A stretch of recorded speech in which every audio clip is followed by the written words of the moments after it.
Good evening, ladies and gentlemen. Welcome to the Asylum. Um, the inmates. I'm Mad Mike. I'm Mad Mike. I'm one of the inmates. Um, in case you saw the first one or the first one of this series, or in case you didn't, we decided to do a bad thing over a Christmas break, and we decided to go see the origins of TNA. Why we would decide to go watch more TNA, I'm not sure. I assume someone had the idea while having lots of alcohol, and that was either myself or my good buddy with me, the voice of Inspired Pro Wrestling, NWA-TNA Paton. How are you, sir? We're on a journey. We are on quite the journey. We can't stop. We can't stop. One episode was not enough. We have to get to the second one. All right, now before we dive into the specifics of this, do you think it was an improvement from the first episode? I'll say yes. Okay, I agree on that. There's a lot of problems that are still there. Mm-hmm. Some of the problems were raised a bit more. Some of the problems still haven't gone away. Yes, but there was a lot of there was I want to say a lot. There was good stuff emerging. I'll say that.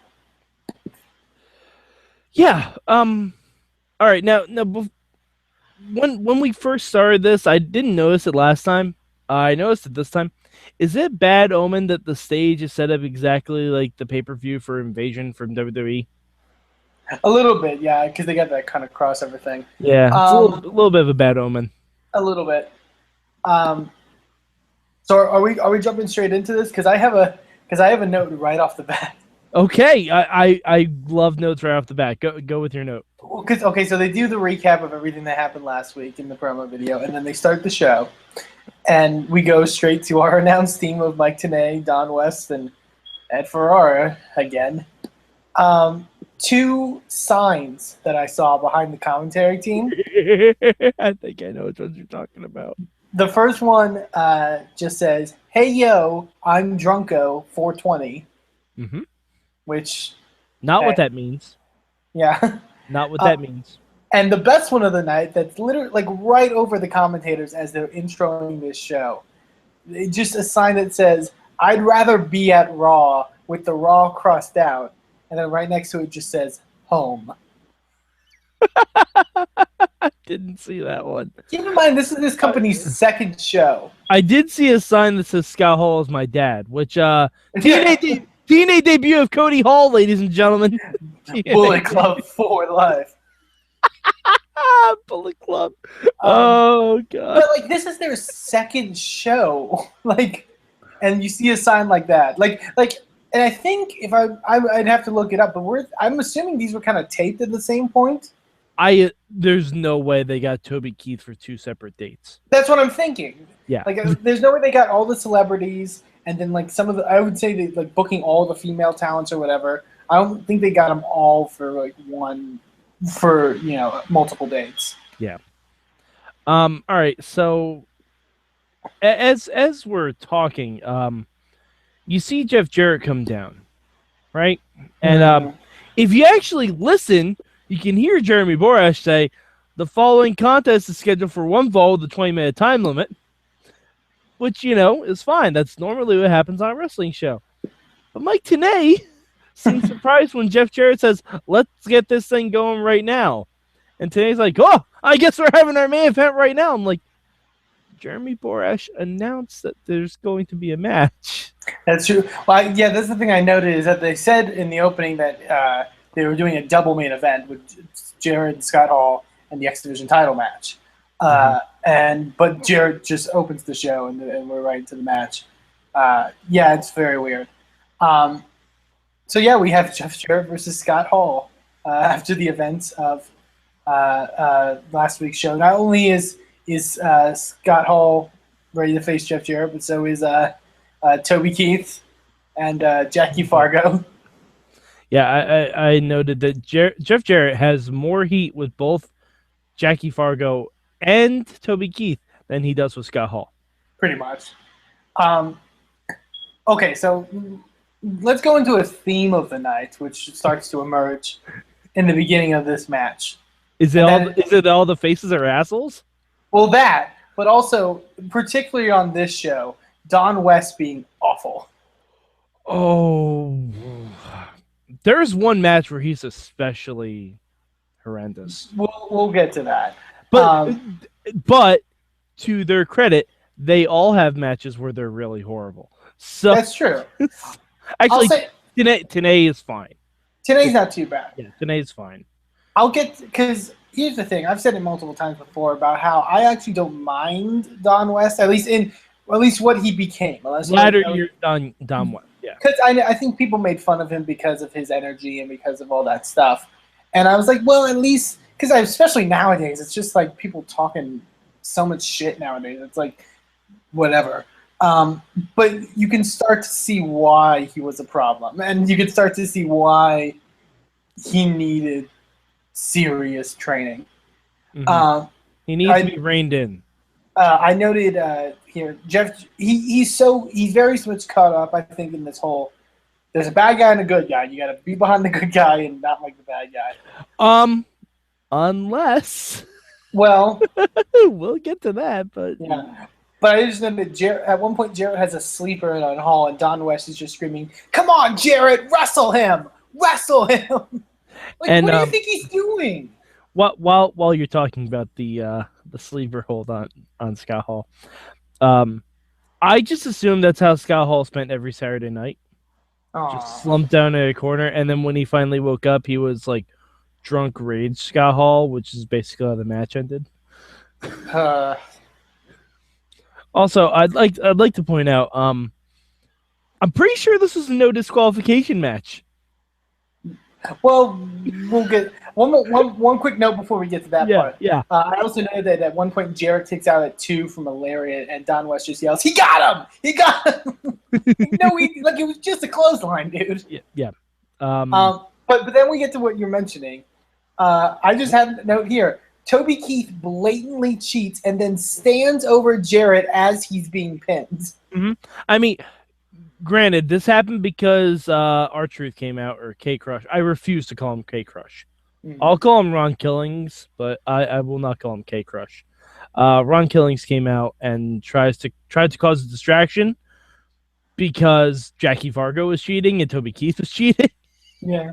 So, I mean, Scott Hall really needs an aged wrestler and a country music star to help him beat Jeff Jarrett.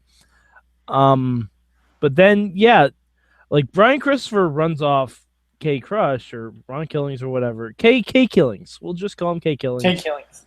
Yeah. Let's just call him K. You can call me K or you can call me J. No. But, what's up? Sorry. No, it's fine. But yeah, like then Toby Keith just walks in as Jarrett's about to hit the stroke and blatantly low blows him in front of the referee, and like you were saying, stands over him as Scott Hall gets the pin. As he's getting the pin, and the ref does nothing about it. It's ridiculous. It's horrible. Okay, so that was the first match, and then, as is NWA-TNA standard, we cut to Dancing Girls. Of course we do. Now, Eamon, do you remember how many cuts there were last episode? What was it, like 15 or something? Or yeah, 16? I think so. I think it was like 15. Take a guess how many different cuts to Dancing Girls there were in this episode. Oh God, I don't want to know. Because this is the thing I'm gonna keep a running tally of.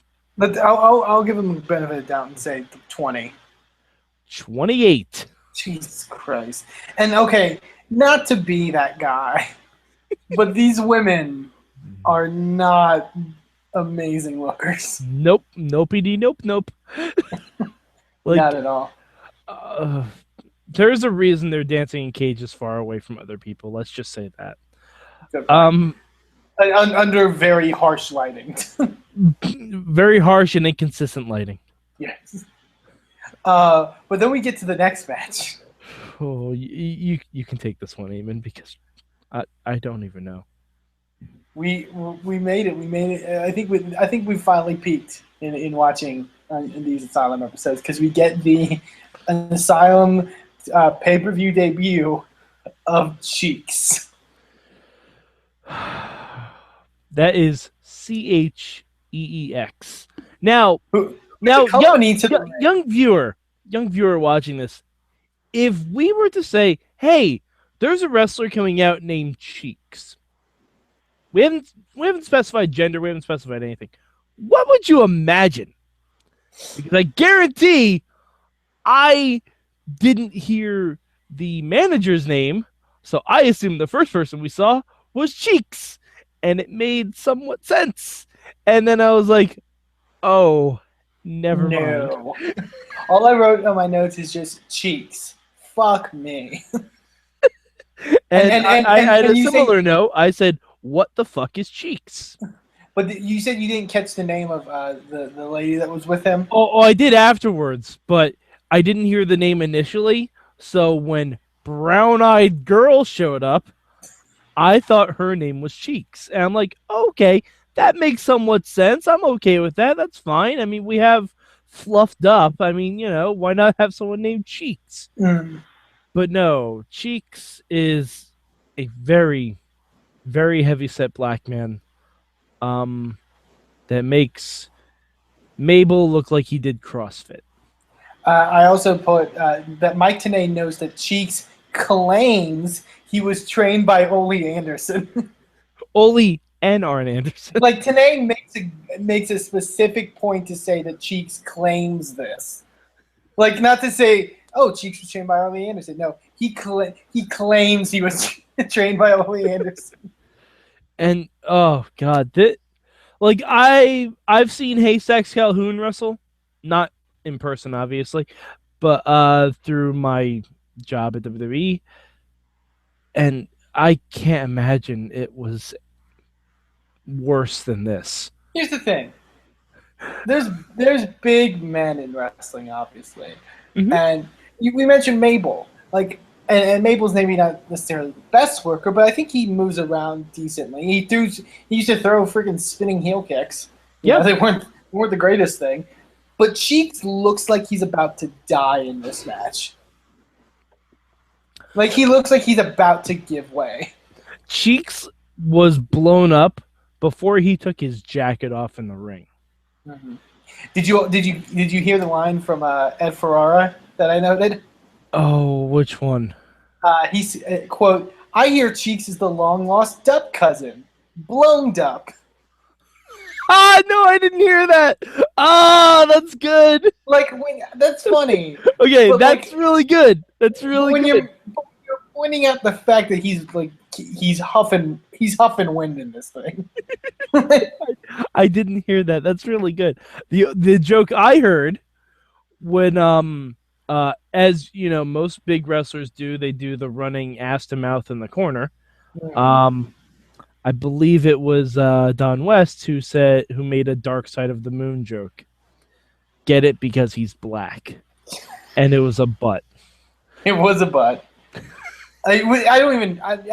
Why am I saying that so confidently? I don't even know if that was a butt. Like, the form of that Cheeks is in. I don't know I don't know how that body works. I'm not gonna make assumptions. I almost want to find a picture of Cheeks and screen share it, just so we can get an accurate description. Oh man, and did I find a picture of Cheeks? Oh God. Oh Jesus Christ. Can we also note that during this one more note that I made during this match is that they start promoting a match for next week's show. Like, we're not even 2 matches in. Mm-hmm. And they're promoting next week's show. And they're promoting a tag match with Jarrett and K-Crush against Brian Christopher and Scott Hall. And, which is the weirdest, thing you could... Oh, there's Cheeks. There is Cheeks, ladies and gentlemen. It basically... And this is not to be a slight, but it looks like Hot Wheels ate the entire Mayhem crew. Oh. No, and I love Wheels, but he in the face he kind of looks like Cheeks a little. Also, I love his mentality of what's the best possible gear that I can wear for this? Just a black, just a black like whatever you can call that. A singlet. Like the most Actually, you know what? Let's call it a doublet. Yeah, but let me wear black, like the hottest color possible to wear under these bright lights. To be fair, I think if he would have worn anything that was more colored, it would have been even worse. Let's be fair. If he wore like high energy colors, like I don't know if that would have worked out any better for us. That's fair. But no, like they're promoting a tag match for next week, and like we still have Brian Christopher versus K Crush announced for later in the night, and they're already promoting a tag match. Like that, they should have probably added after. After, because I mean, you can tell they clearly just didn't want to talk about this match. Mm-hmm. But also, there is one other thing that was happening during the match that we have to take note of, apparently. Mm-hmm. Jeremy Borash was giving money to Alicia. Alicia with 2 E's. 2 E's and an S and an H. That's not how you spell Alicia. So my only note here on that was, is Alicia's gimmick that she's a prostitute? If it is, we know what he paid for later. Yeah. This episode gets better. I promise you. It does get better. It started off really, really rough. It takes a little while, but it gets better. And then all I noted was after that match, one of the cage dancers shows us her asshole for 10 seconds straight. That's correct. That is correct. And if you thought you saw a black hole before with cheeks, oh man, you haven't seen these cage dancers. Can I also note, like, it's so weird, like how, and we'll get into it later with one of the matches, quote unquote, for the night. But like, how many women are in this episode alone, and how many of them are not wrestlers? Hashtag Divas Revolution. Yeah. I think it all started here, Eamon. I literally think there's like 10. There's like a good maybe 20 girls on the show in some form or fashion. Yeah, like I'd say so. It's crazy. And ironically, the best one never comes out to the ring. Yeah, I'm gonna say it. She never comes out to the ring. All right, so after that, we got a lot more recaps about NASCAR drivers. Like they basically showed up, like between the shit that happened with Jeff Jarrett and the shit that happened with the NASCAR drivers, they basically showed us all of their first episode in the recaps. They're very long recaps and very extensive recaps. But it's the video package for Ron Killings versus Brian Christopher. And Eamon, before we get to that, welcome to Jack 2000. Yeah. Ron Killings theme music. Oh, my note literally says K Crush's theme sounds like a keyboard preset. I was gonna say, is that what Tennessee people thought was rap? And remember, this is back in 2002. Nelly has already happened, you guys. Like, he's not that far from Tennessee. I should know these things. It made me miss Get Rowdy, and I never thought I'd say that in my life. I forgot about Getting Rowdy. Get rowdy! Time to move some things. Suffer and Succotash. Sup, Roman Reigns. I hope that's that should. All right, we need to record Get Rowdy. After he says Suffer and Succotash, we have to throw in Sup, Roman Reigns. Slimy, full of suckers. God damn it. I just noted, man, Hall and Jarrett and K Crush and Christopher's feuds are super similar, like exactly similar. Yes, they basically are exactly the same thing. I mean, this didn't even have. There was no match. There wasn't really a lot of match in this. I just noted that Brian Christopher makes fun of Steve Austin, I think, at one point. Yeah. He does a stunner. He does the stunner, and it was very weird. I don't know. And then again, I just noted both celebrities in both matches cheat directly in front of the referee. And this wasn't like these NASCAR guys were trying to prove they're athletes. Do you know what they did to prove they're athletes? They lumbered onto the apron and shook a rope. Yeah. That's all they did. And it's I'm sorry, Ron it's a little more Killings, athletic. It's a little more athletic than driving around in a circle. a little bit. But I'm sorry, Ron Killings, this is your fault. When you saw them get up, you had plenty of reaction time. Just go to the other side. Yeah. Just go to the other side. You could tell it's just a case of both the NASCAR guys and Toby Keith. Like, they don't really like or care about wrestling and don't really understand it at all. No, it wasn't good. And sadly, we're going to see a lot more of Hermie Sadler down the line. Mm-hmm. All right. Oh boy. So Eamon, after this, I'd say we have match of the night. Oh boy. Speaking of women, about half of them are in this match. Hashtag Divas Revolution. Half of them are in this match, but I know that, again, the introductions get screwed up for the women. Well, the thing about the introductions is that they don't get screwed up. It's the announcers talk over when Jeremy Borash starts the introductions. Well, I thought it was because it was like I also think it's because of the camera cuts. Like they would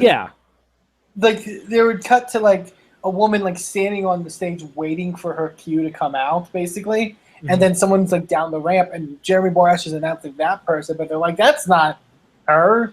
Like, everything's lost in translation. Yeah, but Jeremy Borash was announcing everyone properly. He announced Tyler was first, and she was already halfway down the ramp when Borash said, and the Queen of Extreme, Francine. And they're like, they showed Tyler coming to the ring. They're like, yeah, that's not Francine. Jeremy Borash is he has an erection.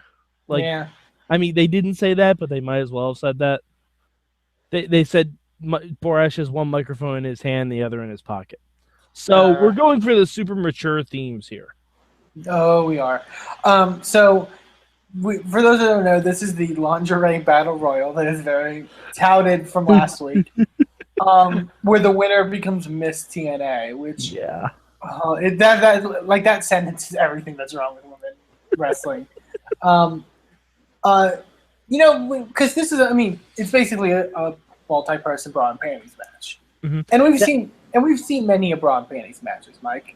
In the days, when you do a bra and panties match, usually the women, they'll wear like maybe some tight clothing or something, maybe something that's like something that's difficult to pull off. Yeah, because, but it's kind of a strategy in the match, like. Sometimes like I've seen that happen before. Like maybe like a crop top or like and some pants or something like that. Yeah. Usually it's kind of like a tie. What did these women come out in? Like? Okay, all right. Well, first of all, they're all wearing the same thing, which makes it really confusing to try and keep track of everyone in the ring, because there's at least 8 women, 8, 9 women at least. Now, Eamon, when I saw all of them collected in the ring. Before I describe their outfit, I'm going to tell you what it reminded me of, and I'm not sure if you have seen this, but I hope you have. Have you seen the movie Good Burger? I have. The Asylum scene from Good Burger, where they're all dancing in what is... Yeah. They're all... It looks like they're wearing super long straitjackets. All I noted was nothing sexier than really baggy pajamas. It looks like something that they would have worn in Little House on the Prairie without the flannel. It's the least sexiest thing. Like, and then I just noticed that someone in the crowd has a TNA sign, but the T is shaped like a penis. And the top of the T was boobs. Oh, was it boobs? I thought it was like I thought it was like the head of. We're not getting into that. No, it was definitely boobs. Okay. It was definitely breasts. I noticed that immediately. I'm like, oh, that's clever and horrifying. And in order to sell these girls, I also have another quote from Don West where he goes, "Is that Taylor Vaughn or Anna Nicole Smith?" Nothing is really selling the sexiness of somebody than comparing them to Anna Nicole Smith. Now, wait a minute. Hold on. Anna Nicole Smith in like 1997, totally favorable comparison. But this is 2002. That's my point. 2002 doesn't work. We all know what happened in that scenario. Yeah, she got felt up by an old man. Oh wait, that comes later. That's later. Yeah. They're trying to sell the sexiness of these women, half of whom look alike, basically because of their similar hair color and vacant expressions.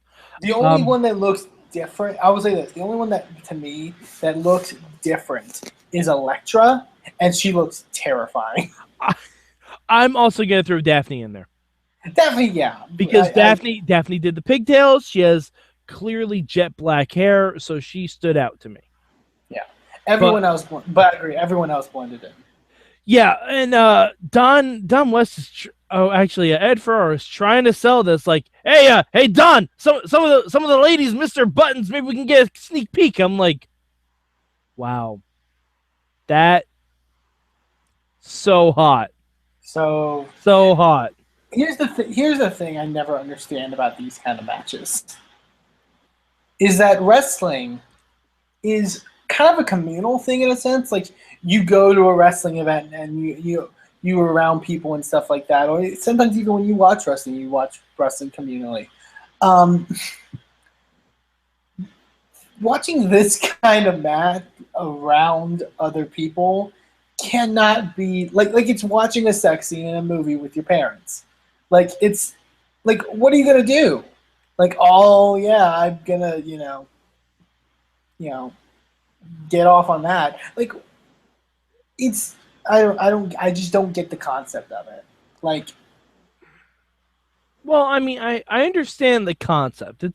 But it's like, I have this thing about strip clubs.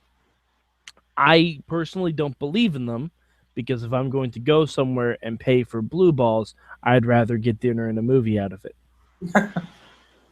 But but I mean, I see the concept of it, because these are, in theory, celebrities.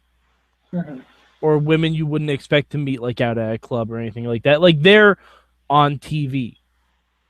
So I understand that. Like, I get that concept. It's like, if you told me Scarlett Johansson was having a bra and panties match with someone, I'm like, I will go to see that in person. Like, you know what I mean? Like, something like that.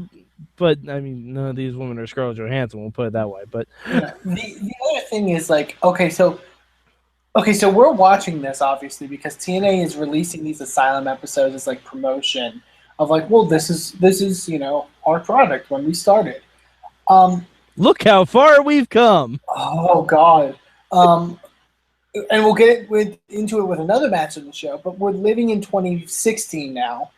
Like, I don't understand why anyone would want to promote this. You know what I mean? I don't think they honestly looked at them. I don't think either. I cannot wait until the Vince Russo era starts.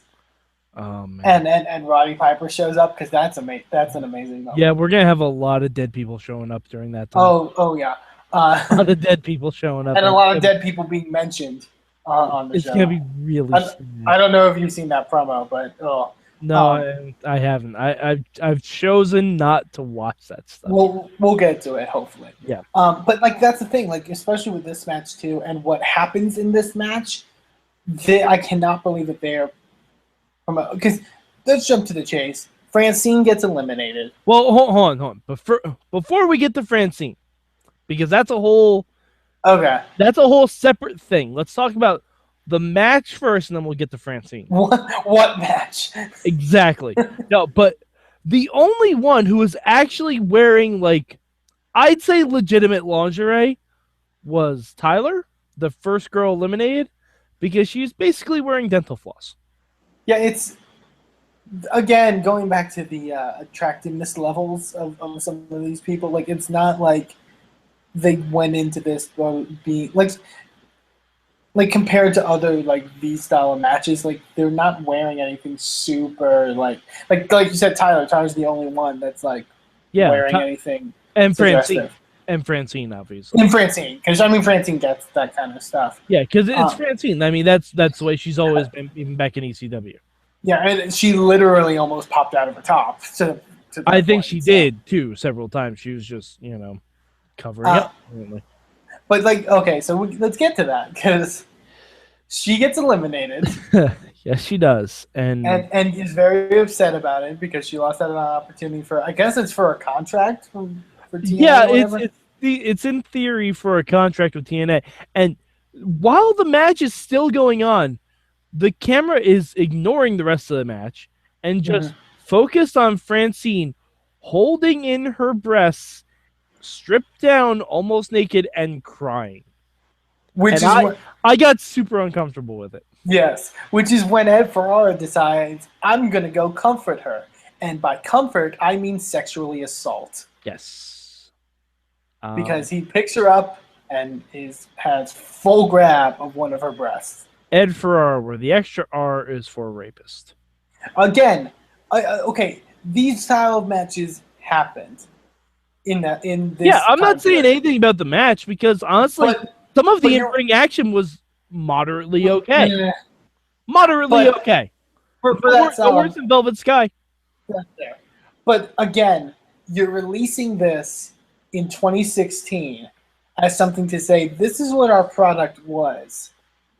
And it features a man sexually assaulting another woman. Mm-hmm. Now, granted... Which, when I have a note here, Don West literally just said grabbing Francine by the breast is worth getting fired. That he legitimately said that. If Ed Ferrara is not on next week's next episode, I will laugh. I will laugh so hard.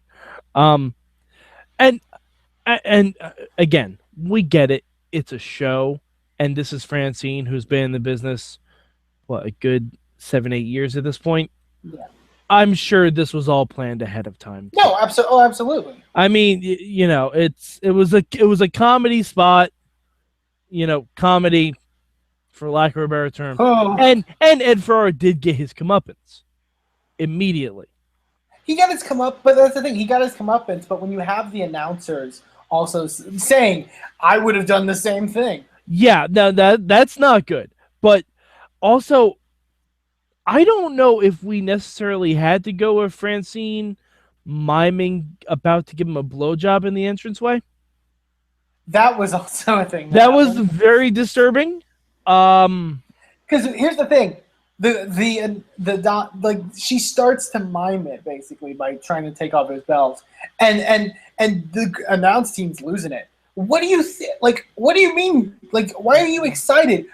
If that happens, you guys don't have a pay-per-view anymore. Well, no, you have a pay-per-view, just a very different kind of one. You charge a little bit more money for, and it can be parentally blocked. Also, I'm pretty sure there was children in that crowd. Oh, there absolutely was. There absolutely was. Like the fact that I would be so mortified. See, now, I mean, it's not like stuff like that hasn't been done in wrestling before. No, absolutely. It's just usually there's like a screen or there's a silhouette, or like in Edge and Lita's case, everything happened undercover where nothing actually happened. What we're literally just about to see, Yeah, like it's a scene pretty much everyone has seen once before in different kinds of movies. But also it goes back to another point we made last time we watched the first episode, which is that their mission statement for this company is so weird. Because it's like they're billing this as one. They're billing this as an NWA promotion. And they're playing off of like classic wrestling and all this stuff. And then you have this, which is stuff you would see in not even ECW. I would say ECW, yeah. But to this degree, something I would see more in like XPW or like that's true, or Juggalo, or Juggalo Champ, like stuff like that, like that level. Lesser known promotions, basically. Exactly. I don't think I think the furthest ECW ever went was. Actually, I can't. I would say as far as risque stuff, the striptease Kimona did. Well, also the got pretty much naked. Basically, anytime Tommy Dreamer pile drove a woman. That's true. I'll I mean, basically anytime that happened, but there's a different feel about it because that's happening in the ring and he's about to deliver a move and he's just kind of adding emphasis to it. This is something that it's not even between two wrestlers at this point. Yeah. So yeah, but yeah, I also just know that we don't even get to see Alexis Lurie get eliminated because the camera was Daphne. Or Daphne, because the camera was caught on the sexual assault. Yeah, which I mean, to be fair, you should document that just in case you need it for just for evidence. just in case you need it for the courts. But yeah, they cut off at probably because that would have been the final four with Elektra, Taylor Vaughn, Alexis, and Daphne. Yeah, and I would have loved to see at least a little bit of that in-ring action because Mickie James versus Daphne, yes, sign me up for that. Even if it's in 2002, I don't care. Yeah, sign me up for that match. I'd be willing to see that. But yeah, Taylor Vaughn wins. Francine comes into the ring, strips her, and then starts beating her with Ed Ferrara's belt. Yes. And yeah, we go from there. And I have to say this. Eamon, have you seen the movie She's All That? No, I haven't. Okay. She's All That. There's a character in there named Taylor Vaughn. Oh, really? And now that's literally all I can think of. As soon as I heard what her name was, I'm like, oh, this just got a whole level awkward. Yeah. No. Like, TNA, do a little bit of research. A little bit of research. It doesn't take much. The internet was a thing back then. Yeah. I mean, you couldn't Bing things, but you could damn sure Google them or Netscape them, or you can ask fucking Jeeves. He knows. Netscape. All right. Okay. So from here we go to my favorite female on the show, Goldilocks. Really? Goldilocks. Okay. Yeah, okay. Goldilocks. Oh yeah, no, we're not going there. No, but Goldilocks. She is backstage getting ready to have an interview with Apollo, and she actually speaks a little Spanish to him. Like, okay, progressive. I like it. This is good. Mm-hmm. And then she gets interrupted by David Young. Well, no, she doesn't get interrupted by David Young because we never find out his name. Oh, that's fair. She gets interrupted by Bobcat saying, "Why are you interviewing him? Why aren't you interviewing this guy?" And she doesn't say his name. Yeah. But at that point, I'm like, she's not really that good of a manager.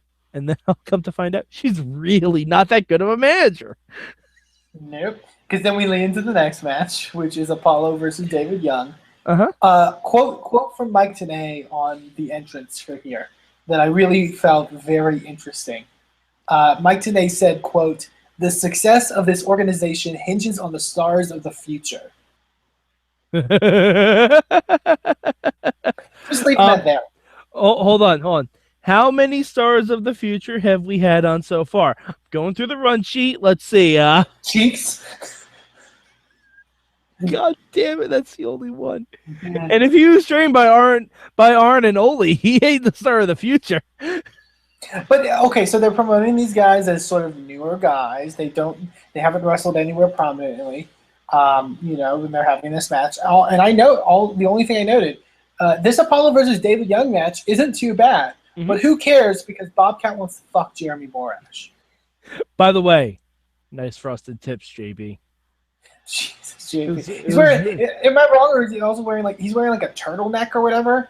He's trying to look like Justin Timberlake when Justin Timberlake was trying to ditch that look. JB, it's June in Tennessee. Why are you wearing a turtleneck?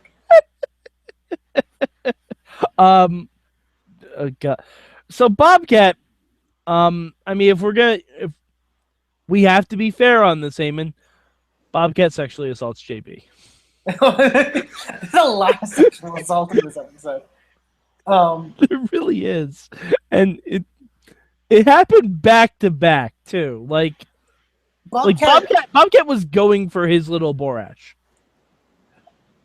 Because what I know vaguely, I think Bobcat had some experience as a manager, in wrestling outside of TNA, but she doesn't come off that way. Not at all. She just starts circling the ring Like, she doesn't stay in one corner. She's just circling the ring, and every time she passed Jeremy Borash, like, she'll try to, like, sexually assault him, basically. Now, if this is, like, the end of a story where Bobcat is trying to cost David Young a match, it's done very well. It's like when Sable was becoming more popular than Mark Mero. She would go around, she would say hi to the fans and everything. And that would distract Mero. That's how this is done properly. It seems like in this version, we're just skipping to the end. Yeah, it's not established. And also, going back to my thing before, Bobcat isn't Sable. Very true. Very true. She definitely is not. But yeah, this is a decent match. It's just nobody cares about the actual match. Like, they're just so focused on Bobcat. And of course, Dom West and Ed Ferrara are focused on Bobcat, and they're trying to wingman Jeremy Borash into getting a lap dance. Basically. From the announcer's desk, and God bless Mike TNA, he's trying to call the match. He's trying so hard. He's really, because it's not, like you said, it's not a bad match. It's not like I mean, it's not the best match, but it's not. But it's two young guys, trying to put on a good match. There are times when Don West tries to call the match, but he's terrible. Again, I just know not every move is unbelievable. Don, that he uses that adjective for everything. Yeah, and you can't do that now because when you have moves that are crazy later, which you will, because there's going to be a really good match later, it diminishes it. It does. It diminishes everything. There's no way anything in that David Young Apollo match would be considered amazing.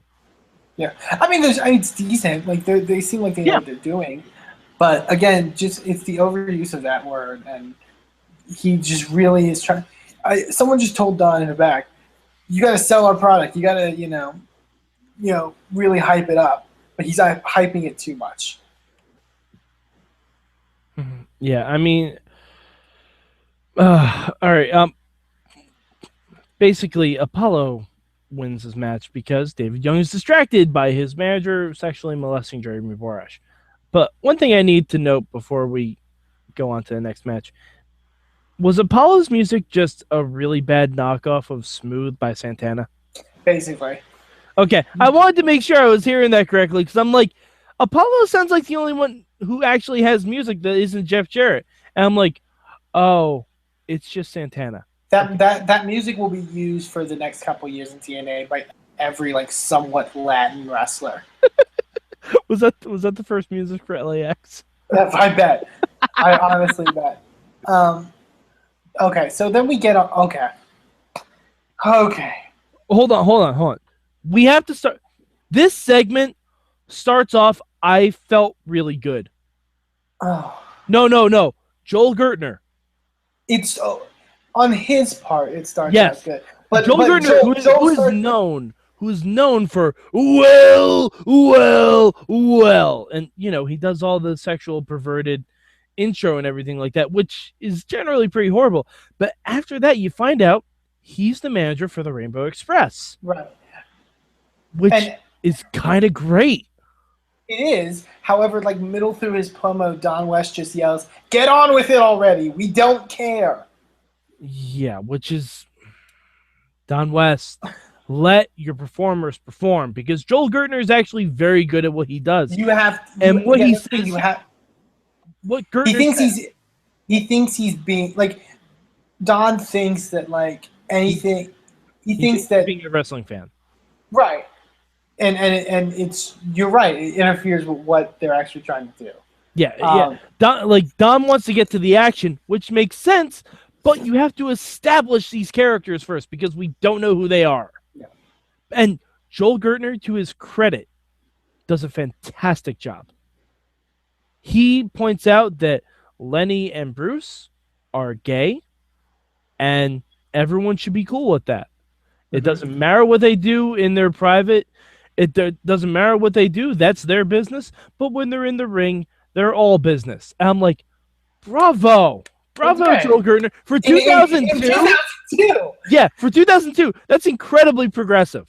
And now, I don't think we get that promo now in TNA. And all I noted was Joel is telling the crowd to be accepting of gay people. Yep. Boo! Sadly, you're right. That is kind of how they react, but he's not saying my team's better than yours or my team's all this and you're nothing. He's just saying, let's be accepting. Yeah, like it's really good. And by the way, before we get to their opponents, I have to mention before this match started, Mike TNA actually said the phrase, "For those of you who have wait a minute, where is it? It's on here somewhere. For those of you with access to the internet." I'm like, 2002 when Beautiful time. Oh, it was amazing. Eamon, how old were you in 2002? Don't do this to me. I was going on 10. Fuck, I'm old. God damn it, I was in college. Jesus. I don't know why I asked that question. I didn't want to know the answer, but I had to know the answer. But yeah, so the Rainbow Express come out, and it's Lane and Bruce. I don't know Bruce's last name. I think at this point he's just called Bruce. Okay. All right, yeah, but it's Lenny Lane, and you know him. He's a gay Chris Jericho. I mean, let's not mince words about it. That's what he is. And TNA pointed out on commentary that he's a former cruiserweight champion, WCW, but he also, I think, mentioned that he had to be stripped of the belt because of the controversial nature of his gimmick. Which, I totally believe that too. And that could be a good thing to point out if they were doing like a more progressive sort of thing with this whole thing. Get into that. So they're scheduled to wrestle the Dubs. All right. Now, Eamon, I'm taking notes live on this. All right, I want to read my next two notes for you verbatim. Okay. Because as soon as I heard it was the Dubs, and they played the Dubs music, and we're just showing the entrance, and nothing's happening. No one's coming out. And I put, "Oh man, are they objecting to wrestle gay people?" And then next line immediately after when we're showing the Dubs backstage, fuck, they are. They're like, we're not wrestling gay people. Like, we ain't going to. But they never said gay. They never said, like, he called them hippies. Yeah, he said hippies. I'm not sure if he understands the concept. Okay, so that happens, and they're freaking out because they don't have a tag team to face the Rainbow Express. But this is the best part. This is the best part of the whole show. This is my favorite part. And I can't remember who the guy is that talks to them, but Chris Harris and James Storm are in the building. They're in their street clothes. And they're getting ready to leave. The show's not over yet. The show's not over yet. They haven't wrestled on it at all. And they're getting ready to leave. And the guy... If this happened literally 5 minutes later, James Storm would have been on Jacked. Yeah. But he's like, we need a tag team to wrestle so-and-so, whatever. And he's like, okay, that's fine. We'll go get ready. He's like, no, you need to go out there now. So they go out in the street clothes. And I just noted, guys, TNA's greatest tag team in history formed solely because two rednecks didn't want to wrestle gay people. And... Eamon, my next line of notes, AMW started because rednecks didn't want to touch gay guys. This is TNA, folks. TNA. Okay. And you know what? To their credit, James Storm and Chris Harris had a great fucking match. I noted. I noted this is a pretty well done match. If you don't pay attention to the rampant and absolutely terrible homophobia. Mm-hmm. Yes. But before we get to Dom West, let's separate Dom West completely from this, and we'll talk about the other stuff. They mentioned that, I think Ferrara mentioned that he saw, like the night before, James Storm wrestle Chris Harris. Mm-hmm.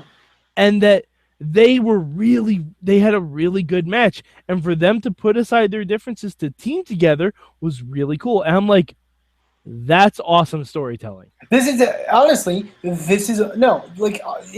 concept of them forming AMW, this is great. Like this is honestly a great way to put them together. They're selling them really well. They look great in the ring. The actual match is very good. Yeah. It's a very good match. You can tell Storm and Harris had a natural chemistry right away. Absolutely. Mm-hmm. You know, and they're young guys, and again, going back to the young talent thing, like they're doing something with these young talent. That's great. And James Storm in 2002 looked like AJ Styles does in 2016. I want to point that out. Mm-hmm. I have to point that out because it's very, very scary to see that. Definitely. Going into the what makes this match, in my opinion, literally at times unwatchable. It's very hard to watch. Mm-hmm. It's unlistenable. It's unlistenable. Okay, I'm not gonna. Okay, when I say this, there's been stuff towards gay and homophobic sort of stuff in wrestling. That's been a thing for a long time. I'm not saying the lighter stuff is good and this is bad. It's all bad, but this is as far bad as you can go. Mm-hmm. Yeah, like this isn't Jerry Lawler or Roddy Piper slightly mocking Goldust as being possibly homosexual. Right. This is I hate gay people. Yeah. This is like Lenny and Bruce, when they tag out, they kiss each other's hands. To which Don West yells, "Oh, come on! Don't push it off on us." Yeah. And Lenny makes he does a crawl over cover that if, let's say, Francine did that to Elektra, he'd be all for. But because it's a dude crawling over to another dude, he's like, "Oh God! Oh, just pin the man!" Just wrestle. Like, it's not just playfully, being "Oh, these guys are gay." It's like there's almost anger in the stuff that he's saying. Mm-hmm. And it's so, and it's not besides the whole Lenny kissing Bruce on the hand and stuff like that in the match, they're not really Lenny and Bruce making out. Yeah, Lenny and Bruce are still wrestling the match. Yeah, they're not just trying to have sex with each other in the ring or anything. They're just trying to wrestle the match. There was one slightly suggestive spot. That's it. Yeah, and it was a double team spot where they were smashing James Storm's head into the mat, but Lenny was on top of him from the lower end, and Bruce was on top of him, and it looked slightly suggestive, but otherwise it was a normal match. Right. And it's like I said, it's not the fact that it's just because it's homophobic. It's the level of it. They are screaming about how this is so offensive, and this shouldn't be happening. And it's, again, the fact that TNA is releasing these episodes as promotion. What are you doing? Yeah, it's not a good look for your company. Not even in 2002 it was a good look. Yeah, especially when you're being put on by the National Wrestling Alliance, which, granted, they have a little bit of instances of racism and homophobia too. Not saying they don't, right? But not to this level. Depends on when you watch. That's fair. Depends on when you watch. But I would say this, because I believe around the same time of this, maybe a little, it maybe have ended a little bit after this, is WWE was doing the Billy and Chuck angle. This was before Billy and Chuck. Was this before? Well, I think it started early 2002, but it was before. This was before they got into the whole marriage thing and that kind of stuff that they did. Yeah, I'm checking right now. I think Billy and Chuck were because I know they were on that WrestleMania that year. Oh, actually, in September 2002, Chuck proposed to Billy. Yeah. So it was right around this time. And it makes that look tasteful. To be fair, until the end of that angle, it was tasteful. Yeah, it was very Billy and Chuck. You have to give them all the credit in the world. They played that, pardon the pun, straight. Yeah.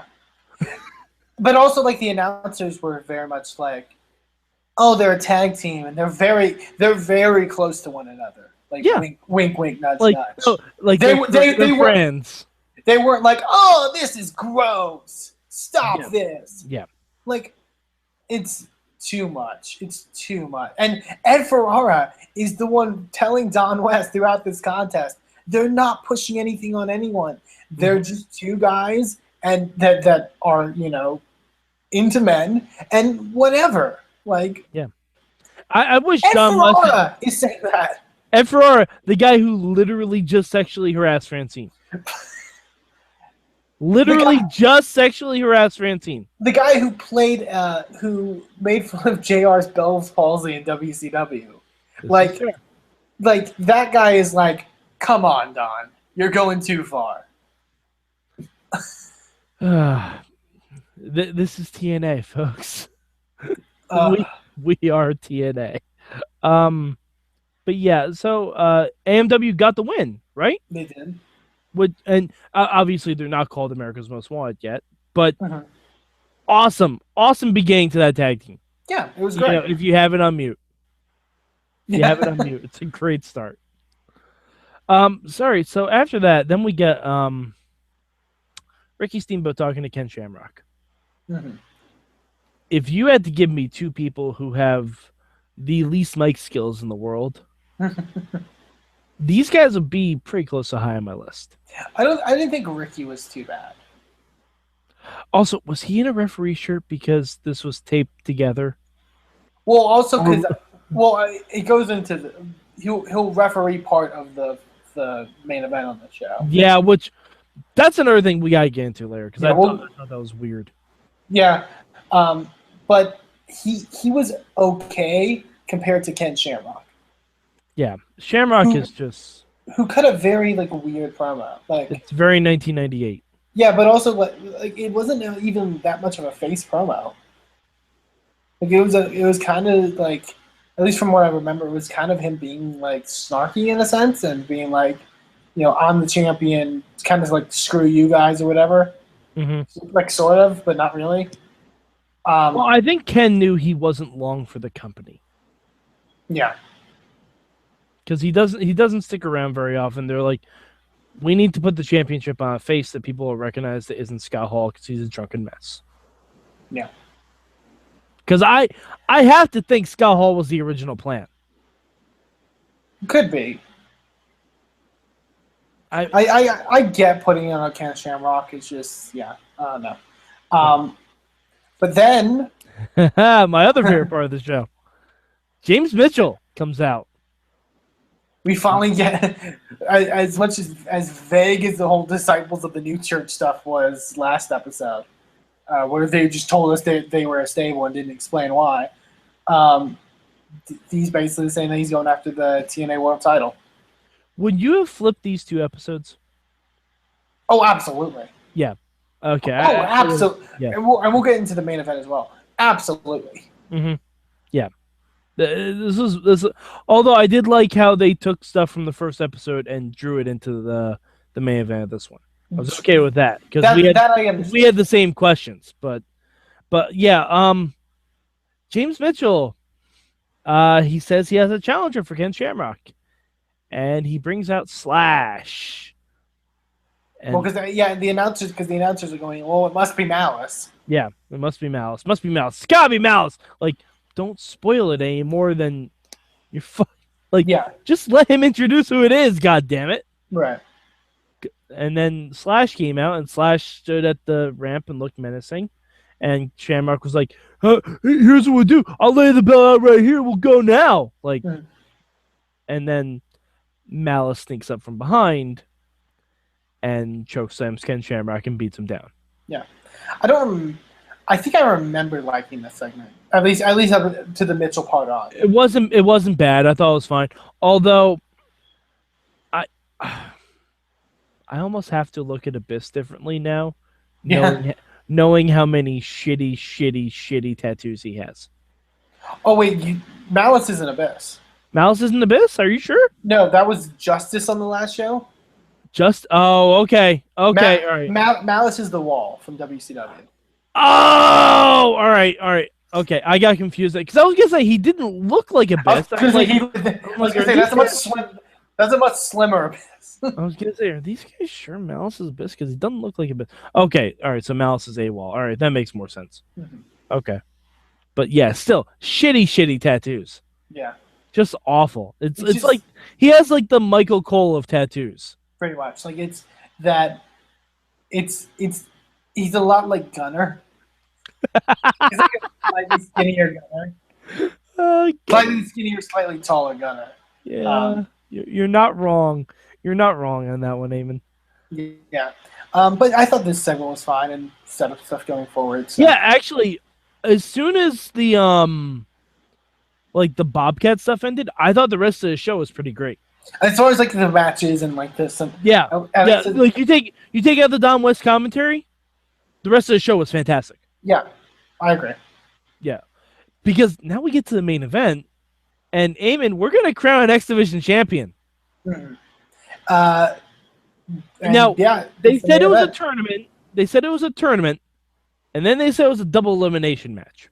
Well, they also said it was kind of like a double elimination tournament. Like it's kind of like a round robin in a way. It's just it's being done in one match. I kind of liked it.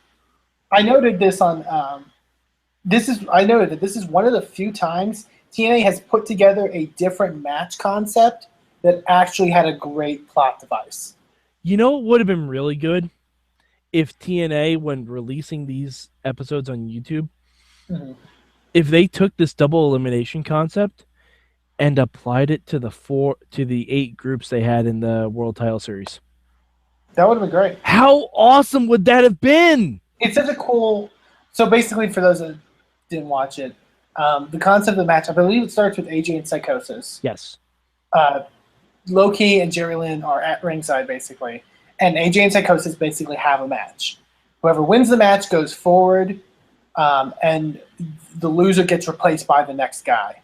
Mm-hmm. And to be completely eliminated by the match, you have to be defeated twice. Yes. It doesn't matter. It doesn't have to be by the same guy. You just have to lose 2 falls. And it's just you go through sort of a like a gauntlet, like a batting order sort of thing.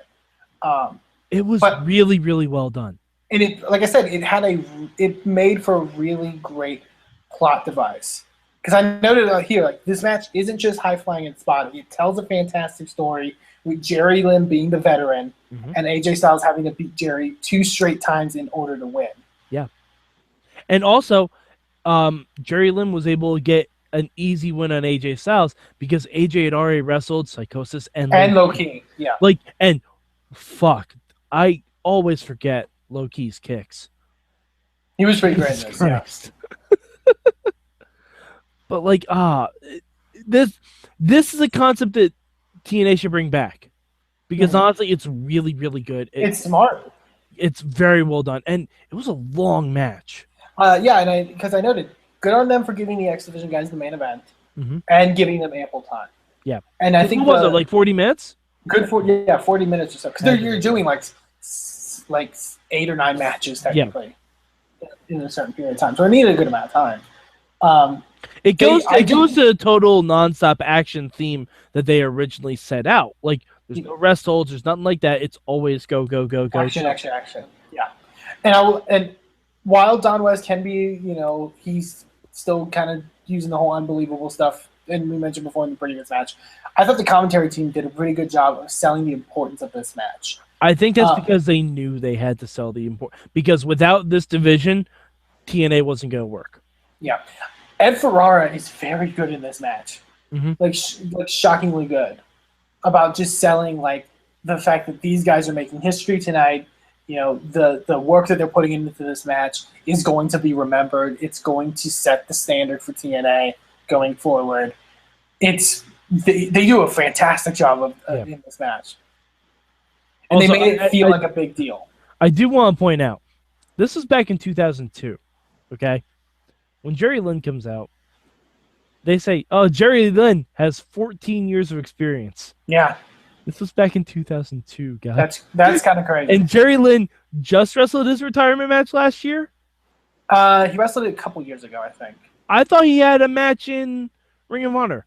I want to say it was 2012, like late 20 or early 2013. I think he retired. Okay, I thought he had a match last year. He made an appearance in Ring of Honor. He didn't okay, that might be what I'm thinking of then. Yeah, so I think, but still, like he wrestled till like 2013. Like that's crazy, and he's very good. And for many years they would build Jerry Lynn, I think in TNA, as kind of like he is considered the veteran, and he's the guy that really sort of he was the X Division as much as AJ Styles was. AJ Styles was the X Division in the sense that he was the newly established guy that TNA made. He was the biggest like made TNA guy. But Jerry Lynn, innovated. Jerry Lynn did for AJ Styles and TNA what Terry Funk did for ECW and Shane Douglas. Exactly. I think, and he would go on for many years to kind of be that sort of figurehead for the X Division. And I think that's really cool. But yeah, I love this match. They make it feel like a really big deal.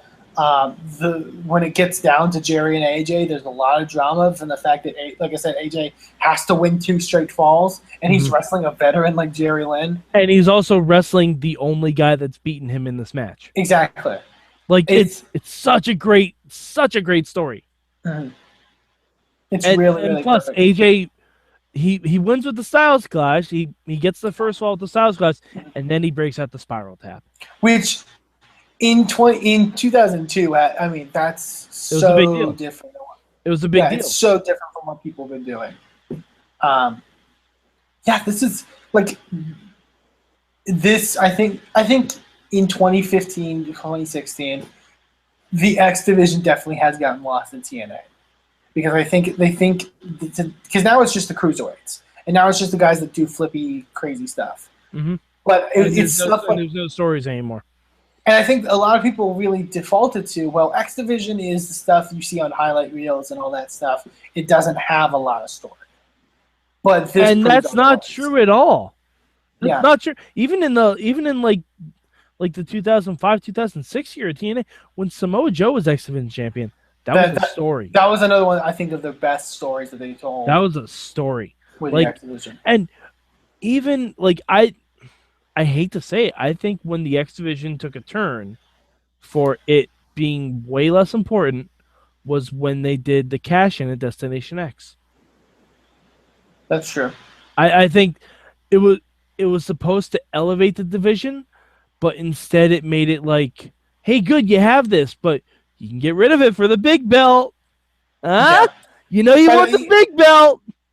Yeah, I think it even, and I agree. I just think it also even goes beyond the belt. Like, I think there is a stigma that, like, this is just a high spot match that gets everyone to chant holy shit and whatever, and that's all they're good for.